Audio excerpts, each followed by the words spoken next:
ঘরে 4টি জায়গায় বদজিন থাকে যারা আপনাকে ক্ষতি করতে পারে। আমরা কিন্তু অনেকেই ঘরের ভিতরে এখন আলহামদুলিল্লাহ বসবাস করি, ঘরের ভিতরে যে শয়তান থাকে এটা অনেকে জানি না। অনেকে আলহামদুলিল্লাহ এখন ইসলামের যে জ্ঞানগুলো সেগুলো আমরা নিচ্ছি। অনেকে আবার জিন জাতি বিশ্বাস করতে চায় না। জিন জাতি বিশ্বাস না করলে কিন্তু আপনার ইমানই থাকবে না। আল্লাহ পাক রব্বুল আলামিন মানুষের ব্যাপারে একটা সূরা নাযিল করেছেন সূরাতুন নাস, জিনদের ব্যাপারে একটা সূরা নাযিল করেছেন সূরাতুল জিন। সুতরাং জিন জাতি আছে যারা বিশ্বাস করবে না, তাদের ঈমান হারাবে, ঈমান থাকবে না।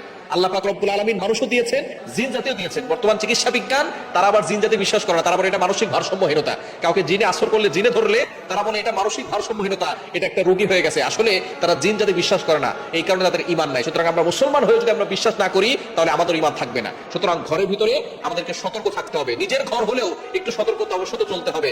1 নাম্বার হচ্ছে দীর্ঘদিন ধরে যে বিছানায় কেউ থাকে না, ওই ঘরে বদজিন বাসা বেঁধে নেয়। অনেকদিন আপনি বেড়াতে গেছেন কোনো জায়গায়, 10 দিন 15 দিন হয়ে গেছে আপনি বাড়িতে আসছেন না, ওই ঘরের বিছানাটা আপনি অবশ্যই ভালো করে বিছানাটা গুছিয়ে রাখবেন। আর না হলে সেখানে বদজিন সেখানে থেকে যাবে এবং আস্তে আস্তে আপনি বিপদে পড়ে যাবেন। সেই ঘরে এসে যখন আপনি আসবেন, বিছানাটা ভালো করে পরিষ্কার করবেন, ভালো করে সেটাকে ঝাড়া দিবেন। নবীজি সাল্লাল্লাহু আলাইহি ওয়াসাল্লাম 1500 বছর আগে আমাদেরকে সবকিছু সুন্দর করে জানিয়ে দিয়েছে। হয়তো ঘরের ভিতরে আপনি ছিলেন না, কোনো বিষাক্ত প্রাণী থাকতে পারে এবং জিন সেখানে বসবাস করে, আপনি সেখানে অবশ্যই ভালো করে আউযুবিল্লাহি মিনাশ শাইতানির রাজিম করে ফু দিবেন বিছানায়। এরপর আপনি বিছানাটা ভালো করে ঝাড়ু দিয়ে দিবেন, তাহলে ইনশাআল্লাহ আর কোনো ক্ষতি আপনার হবে না। 1 নাম্বার হচ্ছে দীর্ঘদিন ধরে যদি কোনো বিছানায় কেউ না থাকে, তখন সেটারা জিনেরা সেখানে বসবাস করা শুরু করে দেয়। 2 নাম্বার হচ্ছে আপনার ঘরের ভিতরে অ্যাটাচড টয়লেট যেটা আছে, যে টয়লেটের ভিতরে জিনরা বসবাস করে। এই জন্য নবীজি সাল্লাল্লাহু আলাইহি ওয়াসাল্লাম একটা দোয়া শিখিয়ে দিয়েছেন, যখনই বাথরুমে প্রবেশ করবেন অবশ্যই আপনার শরীরটাকে ভালো করে ঢেকে তারপর প্রবেশ করবেন। মা বোনরা যে অবস্থায় সে অবস্থা ঢুকে যায়, এভাবে ঢুকবেন না। ভালো করে মাথায় কাপড় দিবেন এবং মাথায় টুপি রাখা এটা সুন্নাহ। নবীজি সাল্লাল্লাহু আলাইহি ওয়াসাল্লাম মাথাকে ভালো করে আটকে রাখতেন। মা বোনরা যখন টয়লেটে যাবে তখন ভালো করে মাথাটাকে কি করে নিবে, আটকে তারপরে প্রবেশ করবে এবং একটা দোয়া পড়বে। বাম পা দিয়ে প্রবেশ করবে, দোয়া পড়বে আল্লাহুম্মা ইন্নী আউযু বিকা মিনাল খুবুসি ওয়াল খাবাইস। তাহলে আল্লাহ পাক রব্বুল আলামিন এই দুষ্ট জিন জাতি থেকে আল্লাহ তাআলা ওই বান্দাকে হেফাজত করবেন।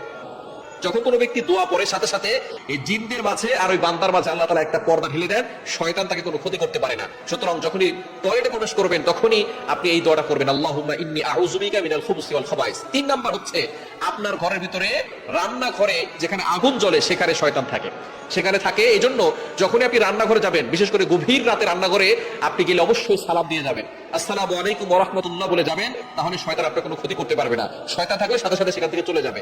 আপনি রান্নাঘরে যখনই যাবেন সালাম দিয়ে প্রবেশ করবেন, তাহলে আপনাকে কেউ ক্ষতি করতে পারবে না। এবং ঘরে ঢোকার সময় বিসমিল্লাহ বলে প্রবেশ করবেন। বিসমিল্লাহ বলে প্রবেশ না করলে ওই লোকের সাথে সাথে বদজিনরাও ঘরের ভিতরে ঢুকে যায়। এজন্য ঘরে ঢোকার সাথে সাথে সালাম দিবে, বিসমিল্লাহ বলে ঘরে ঢুকবেন, তাহলে শয়তান আপনার সাথে ঘরে ঢুকতে পারবে না।